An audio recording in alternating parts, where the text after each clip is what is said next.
book of Luke, chapter number 19, verse number 10, Bible says, "For the Son of Man is come to seek and to save that which is lost." Very simple, but yet profound, purposeful, and truly important. His mission. He came to seek and to save that which is lost. You may be seated today. Truly, as we look at this scripture played out, we saw at the very beginning of Luke 19, we find Jesus walking into an area called Jericho. There, Zacchaeus happens to see that Jesus is coming to town. The Bible said he was a tax collector. He was an IRS agent, if you will. First strike against him. He was rich. Let me refer you to the first. He was a tax collector. He was rich. I see how this works. Clearly, he was not the favorite of the neighborhood.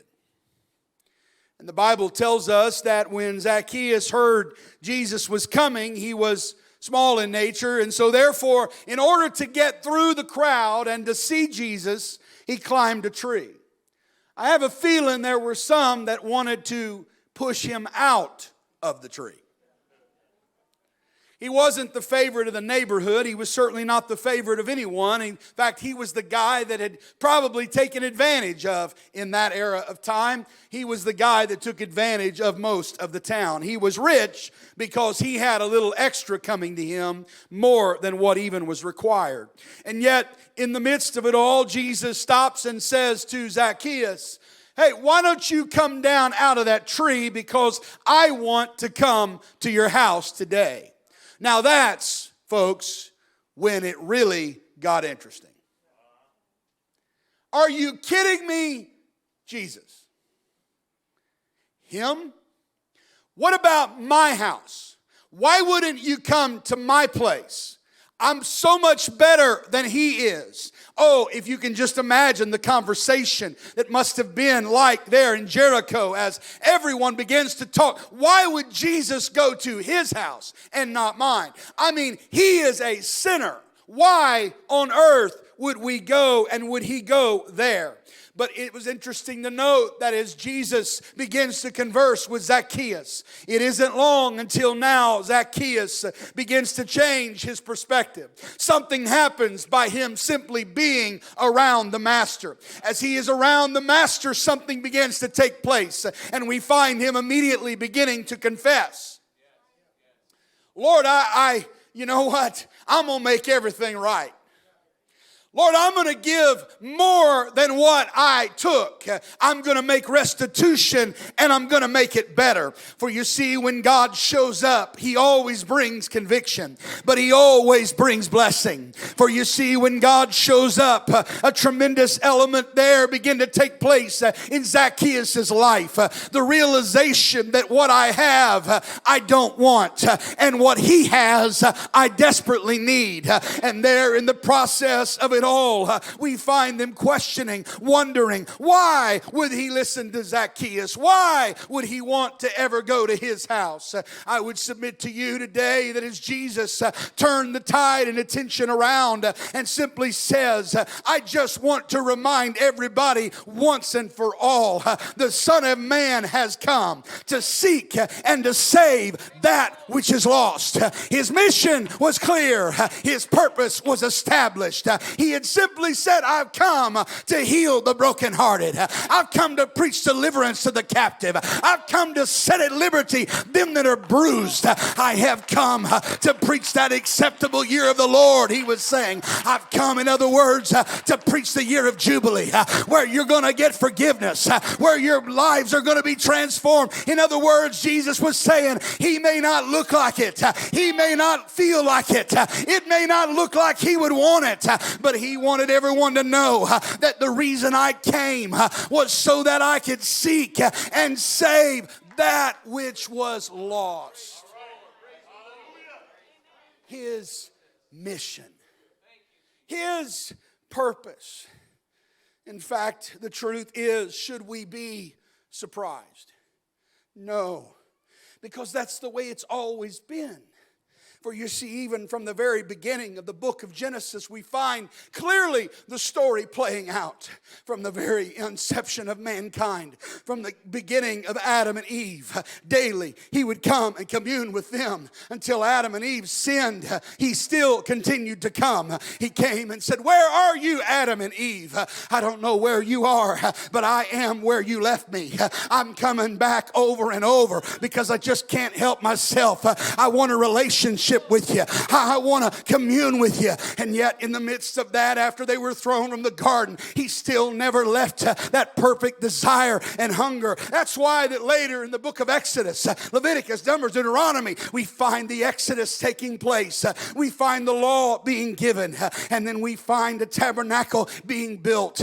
And while the tabernacle is being built, I can hear him say it to Moses again. He said, "Moses, I'll tell you where you're going to put that tabernacle. I want you to put it in the center focal point of that camp." Why? Because I want to dwell among them. I want to be in the midst of them. I know they're sinners. I know they're imperfect, but I've got to be with them. You see, his mission has never changed. His purpose is still the same. He has come to seek and to save that which is lost. But could it be that times we forget that is what he did for us? For you see, I'm so thankful when I began to ponder about what God did for me. I don't deserve unmerited favor. I don't deserve the grace in which he gives. I don't deserve the love. How many know in this house? I know there's people here. You've come under the sound of my voice. You may be visiting for the very first time and you wonder, what are you talking about? What is these people? Why do they respond and do what they do? I'll tell you why. Because one day through a magnitude of sin, God reached down and he gave life, and that I might have it more abundantly. It wasn't a payback. It was something he gave free. He said, "I'm going to pay the price so you don't have to." Why? Because his mission is to seek and save that which is lost. And yet, when God saved us, it's as if he enrolled us into the process. And he said, it's more than just saving you. It's enrolling you in the mission. Because he said, really, what I want you to know is, in the book of Mark 16, verse 15, we find him about to ascend into the heavens. It's almost over. The last few words that he would speak on this earth as Christ manifest in the flesh. The last few moments before his ascension, they would lastly hear him say, I just want everybody to know clearly. He said this, "Go ye into all the world and preach the gospel to every creature." What was he saying? He was saying, I want to remind you, my mission is your mission. My purpose is your purpose. What I'm about, you need to be about.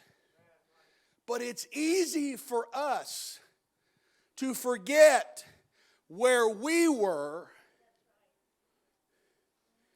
translate it into looking at others and say, certainly they wouldn't want what we have. And could it be the reason we're not as involved in his mission is because we no longer believe that people want what we have? Because we're looking at them like the disciples and everyone was looking at Zacchaeus. He's a tax collector.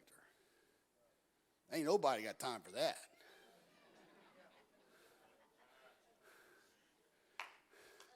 And the reason he's wealthy is because he's getting skimming a little bit off the top. In fact, when he came to your house, there's a whole lot off the top. And why would he want to stop his lifestyle? Because he'd have to give up his riches. In other words, we want to talk ourselves out of the mission. Nobody wants it.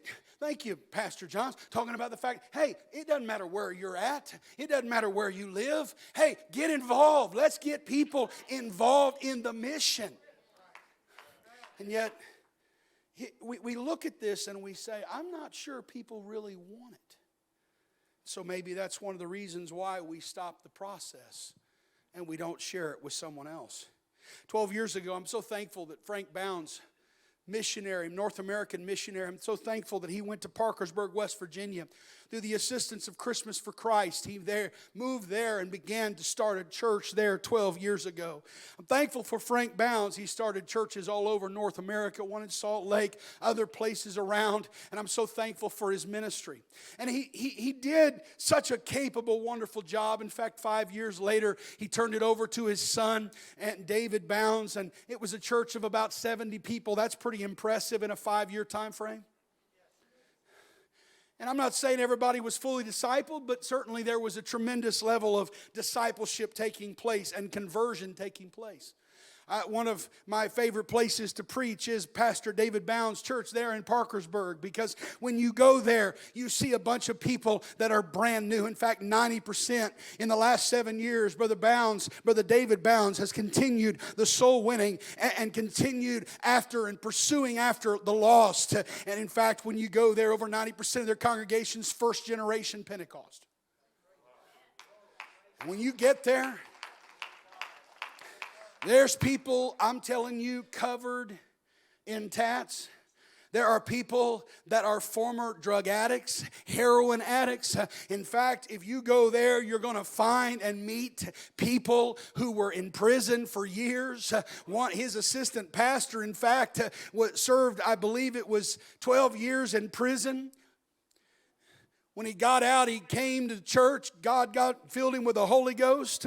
And in fact, Justin's a licensed minister with United Pentecostal Church today.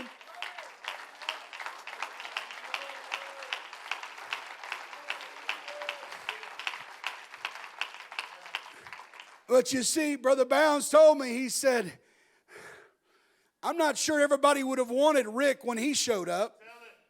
He said, because the clothes Rick was wearing when he showed up on our church bus, he had stolen from somebody. I was feeling pretty bad for the next guy, anyway. Glad he didn't show up, but anyway. But yet, in the midst of it all, he said, today, Rick has been converted. Rick has been delivered from addictions. Rick has millions of followers on social media through his recovery program, and has many people being recovered from addictions in their own lives. In fact, you're going to see a church full of people who were former heroin. In fact, the coven of witches found out in the neighborhood that they were having people delivered of heroin. They showed up one day for church, and in the middle of church, God delivered them. And in fact, one of the former witches is now married, child, wonderful Christian, godly family in the church today. In the last year, they baptized over 150 in their prison ministry. They've even baptized the warden of the jail. Can I tell you, it's not about who you think needs this. It's not about how I think or this person or that. It's about understanding that the mission is seek and save that which is lost.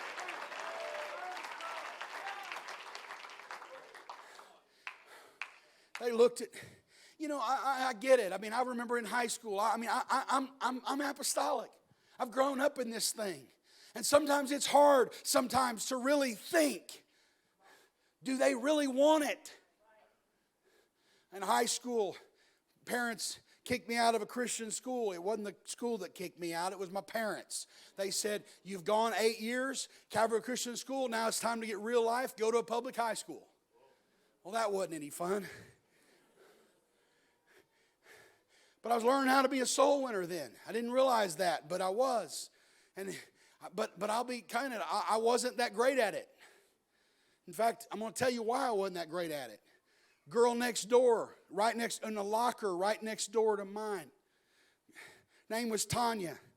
Tanya, you know, you've heard that term, that stereotype of sailors, cuss like sailor. Well, in my school, it was cuss like Tanya. And man, she could cuss. Everybody knew her. She was the least likely candidate. But Tanya one day came to me. She said, Bill, I don't know what it is, but there's something different about you. And I'm like, well, it's because I don't dress out during, let's be honest. Oh, no, here they figured it out. Here you go. She said, no, Bill, I feel something different. I don't know what it is. She said, can anybody go to your church? Okay, I wasn't the greatest at winning the lost, okay? But since she invited herself, why not jump on board? It's not near as hard as you think. I said, sure. She goes, can I bring my boyfriend? I didn't know at the time. Her boyfriend was backslidden apostolic. He was doing his best to talk her out of it. He was the greatest benefit and the greatest blessing, because the more he tried to talk her out of it, the more interested she got. He came on a Wednesday night. Uh-oh. Nothing spiritual ever happens on a Wednesday night, That's just teaching. God can't, come on, really? God can't have for those of you who are visiting, I am just kidding, okay? Because good things can happen on Wednesday night. Because he just simply said, 2 or 3 are gathered together in my midst. That's where I'm going to be. And so it can happen anytime and anywhere, folks. Sure enough, she came, pastor taught. It wasn't the most exciting. I told Brother Larson was my pastor at that time, and I jokingly told him a few years ago, I was telling him this story, and he got to laugh, and he goes, well, thanks. That makes me feel good. I was really excited on that Wednesday night. I said, well, I'm not trying to, you were good. It was just us. Sometimes it's the recipients. Not anyway. Well, let's just go from there anyway. And he said, but, after it was finished, she looked at me, she goes, can anybody go down and pray? Well, hey, yeah, this soul winning thing's easy. And she came down and prayed, and God filled her with the baptism of the Holy Ghost on a Wednesday night. And God gave me a revelation that people want this thing. There's a desire, there's a hunger, and if I'll just get in a room and let God's mission come out, God is going to do, because he said, I came to seek and save that which is lost. Oh, I got to hurry. I'm going to have to tell you one more. I remember, I sat next to a cheerleader, varsity cheerleader in study hall. And I knew God was moving me towards ministry, and I was just an apostolic kid, and Kathy sat next to me, and we got to talking, and Kathy one day walked up to me, and she said, Bill, why are you so stinking happy every morning? I'm like, well, Kathy, I'm a morning person. She said, no, there's something else. Oh, well, Kathy, at that time we were having 5 a.m. prayer meeting every morning. And we had been praying, and God was moving. We had about 15, 20 of us meeting every morning at 5 a.m. Monday through Friday at the church. And God was stirring some things up. And so, I kind of hem-hawed around. Finally, I just had to tell her, well, Kathy, it's because we go to prayer meeting every morning. She goes, you do what? I said, yeah, prayer meeting. Again, I'm not the greatest. She goes, well, can anybody come? Sure. She was used to getting up early. That's when cheer practice was. She skipped cheer practice. She showed up in 5 a.m. prayer. We were getting a hold of God. God was doing something great. A bunch of teenagers praying at church at 5 a.m. before school. And all of a sudden, somebody looked over and they saw, one of the girls said, Kathy's crying. Well, Kathy feels something. Kathy began to pray, and God filled Kathy with the Holy Ghost before 6 a.m. on a school day. Can I tell somebody, you may think they don't want it, they want it bad. Why? Because that's his mission. That's what he did. That's what he came here for. You say, but I can't. Oh, yes, you can. Acts 1:8. But you shall receive power. After that, the Holy Ghost has come upon you. Oh, you were anointed for this. You were born for this. When you were born again, God put something inside of you. Paul said it like this to the Corinthians. He said, you're ambassadors for Christ. You represent him. It's God. You're representing God, making his appeal through you, imploring on your behalf and on Christ's behalf to be reconciled to God. That's what God does through you. Even to the Philippians, you say, I can't. Oh, wait a minute. Forget that. Throw that argument out. I can't doesn't exist. What do you mean I can't doesn't exist? Well, he said this, verse 13 of chapter 4 of Philippians. I can do just a few things. Oh, one or two things. Yeah, not that though. I can do all things through Christ which strengtheneth me. So really, his mission can become my mission. But you see, when his mission becomes my mission, it's more than just simply saying, I will do something occasionally or every once in a while about it.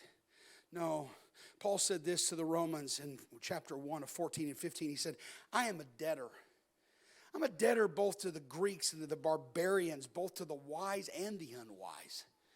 He said, as so much as me, he said, I'm now ready to preach the gospel to them that are at Rome. I mean, I'm just here because of what God did for me. Can I tell you, we are just here because of what God did for us. I don't deserve it. It's not something I earned. It's something that he gave me, and therefore I am a debtor.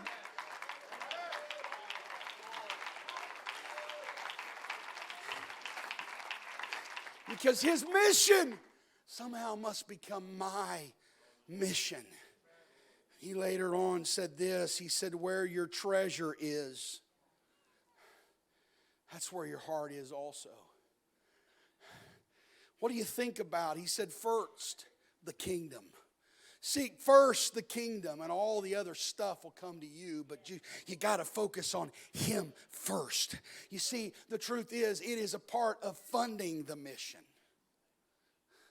We become a part not only by personal evangelism, but by also funding, because really, value in our society is exchanged when we put sweat into something.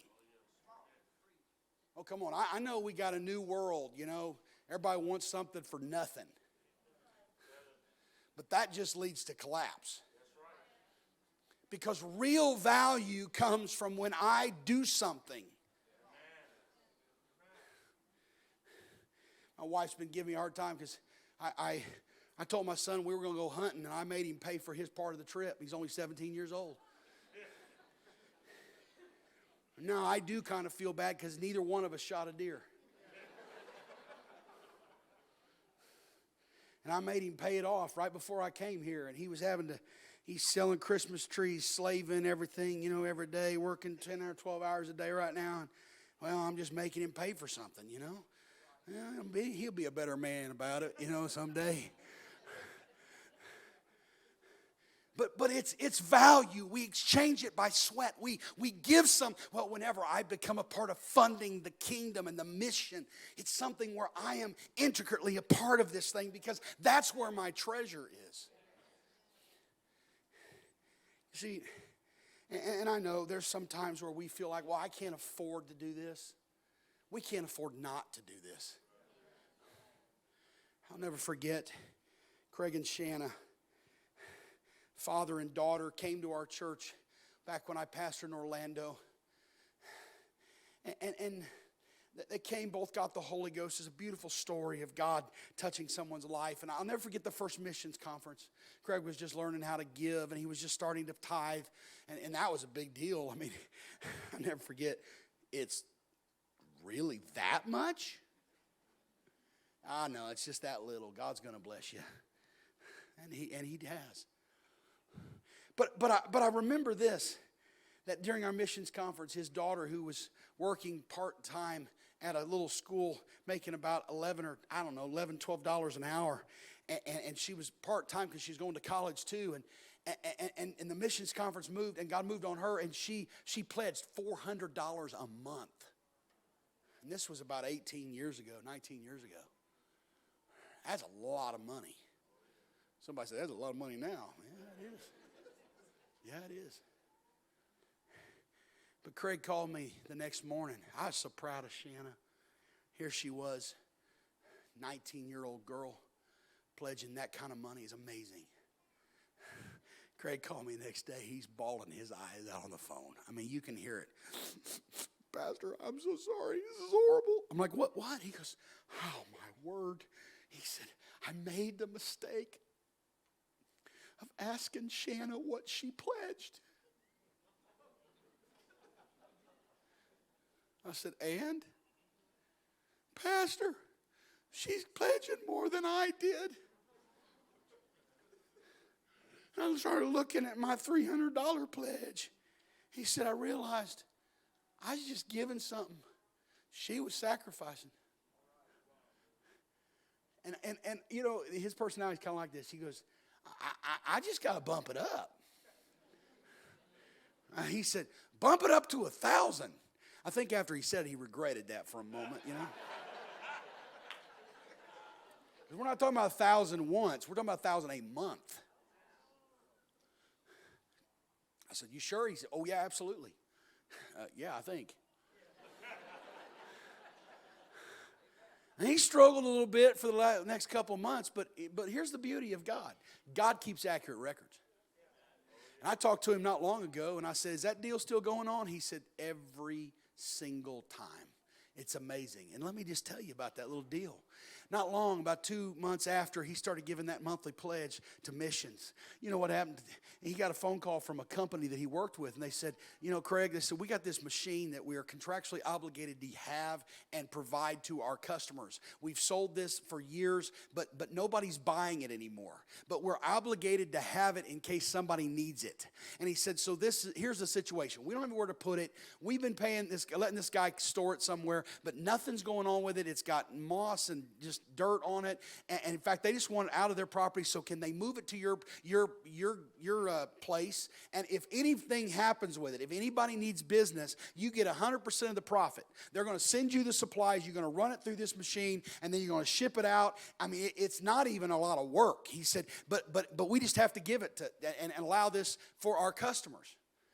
And he said, at first, I'm thinking, I don't want a bunch of junk sitting around my storage. He said, then I thought, well, you know what? Yeah, he said, I got checked. He said, yeah, go ahead and send it. Well, they sent it to his place. He put it in his shop. And then he started getting phone calls. And this one, hey, I haven't used this stuff, but for some reason somebody needs it. Here's a $5,000 order. He said, Brother Hobson, I just talked to him a few months ago about it. He said, Brother Hobson, and this has been almost 19 years ago.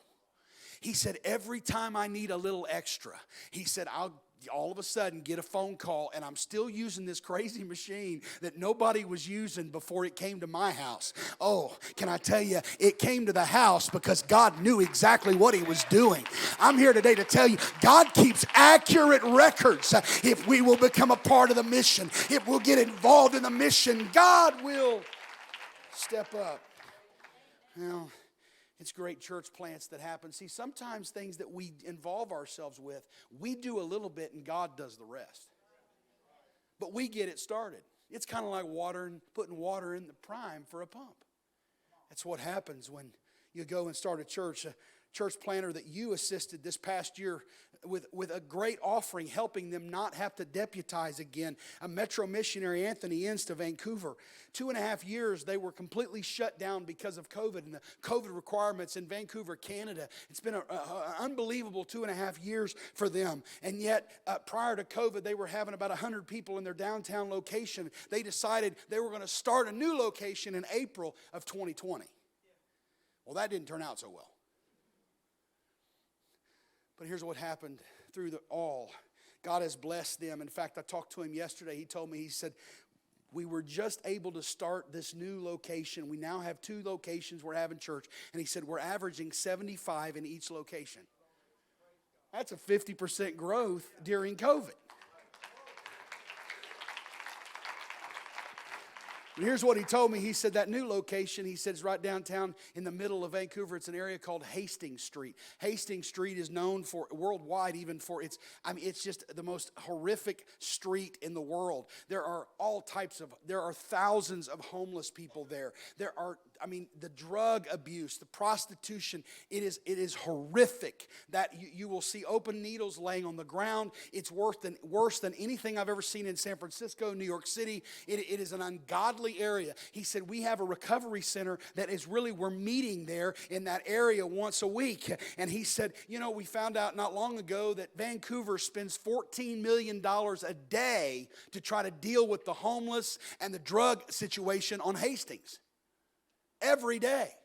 But he said, we have a recovery system. And he said, we've been working with a lady and they're letting us use this. And he said, they was letting us use it free. But then they called us the other day and said, you know what? I can't let you use it free anymore. I'm going to have to charge you because there's another church using it and they're getting upset. And she said, but here's what I'm going to do. I'm going to charge you $125 every time you meet.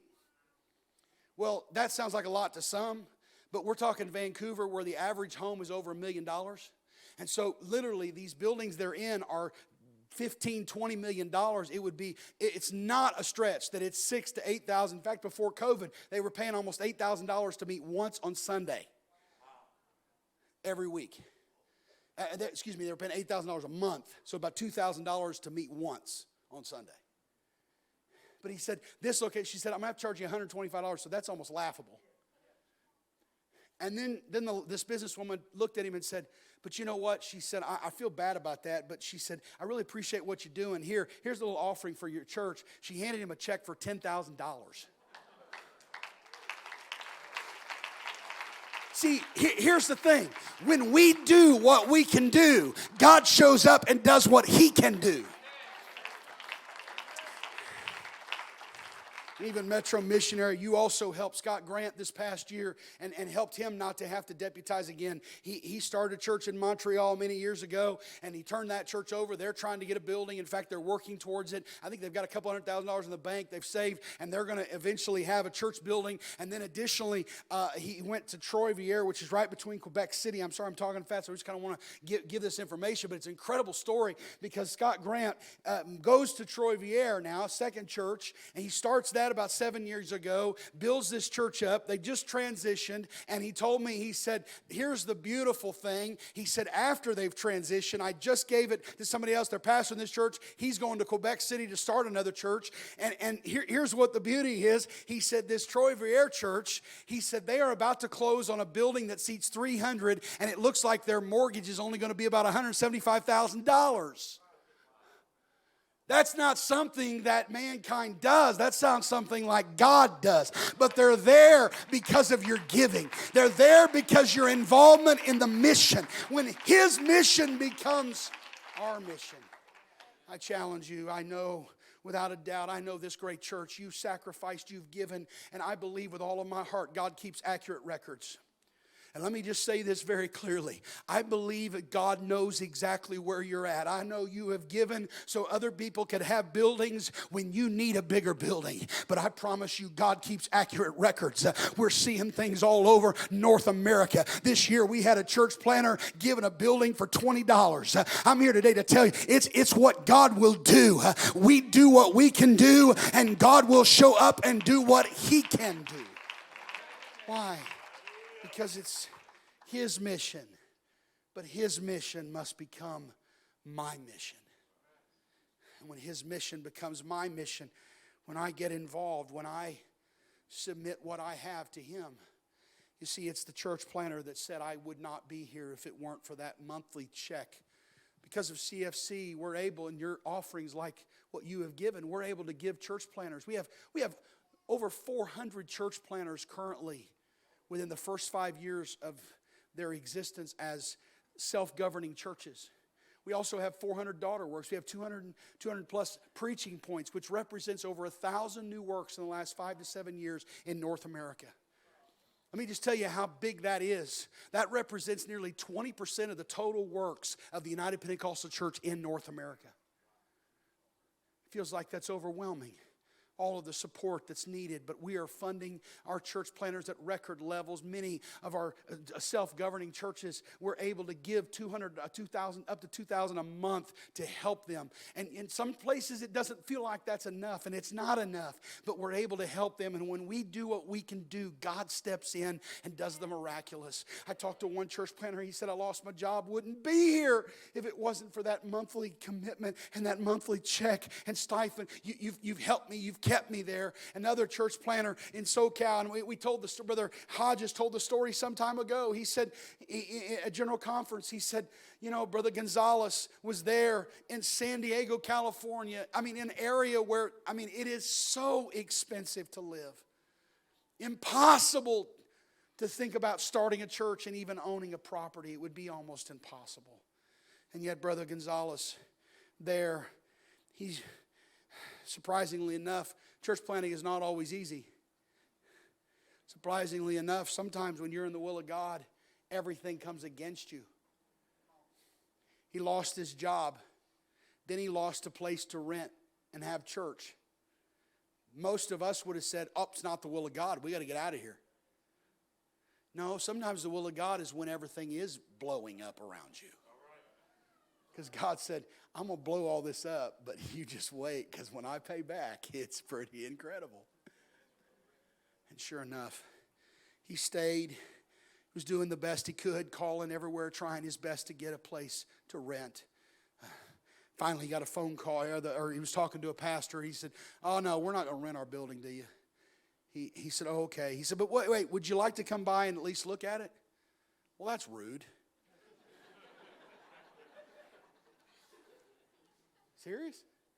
Well, yeah, come on. You can come by and take a look at it, but you're not going to, oh, just come by. He's like, well, I don't have anything better to do. So he went by. And there shows up, and the pastor says, hey, I called one of our board members too. We're not going to rent you this building or anything, but, he's going to walk with us. So they're giving a little tour. They're showing him the building. They're showing him the sanctuary. He's like, oh, man, I would love to be able to rent this place. Are you sure you're not going to let? No, we can't rent this to you. Okay. Board member says, about 15, 20 minutes in the tour, he goes, hey, I got a question.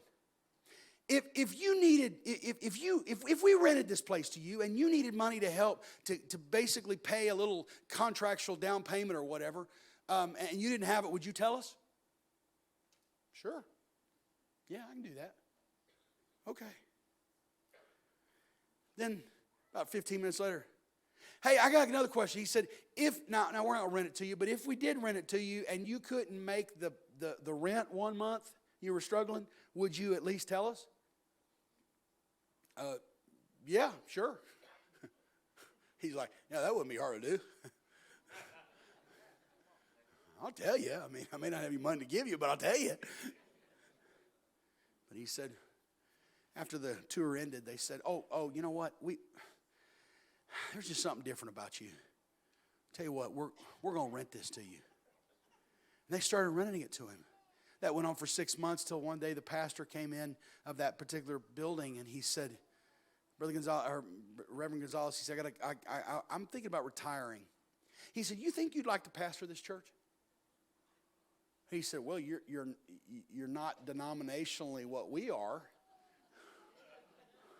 He said, I'm not changing who I am. He said, no, I'm not asking you to change who you are. He said, now you can't have a service as lively as what you're doing. He said, you can have your own service. You can still keep doing that. But these 20 people that I'm pastoring here, maybe even 18, he said they're older. They just want to be able to live out their life and have their own little service like they used to.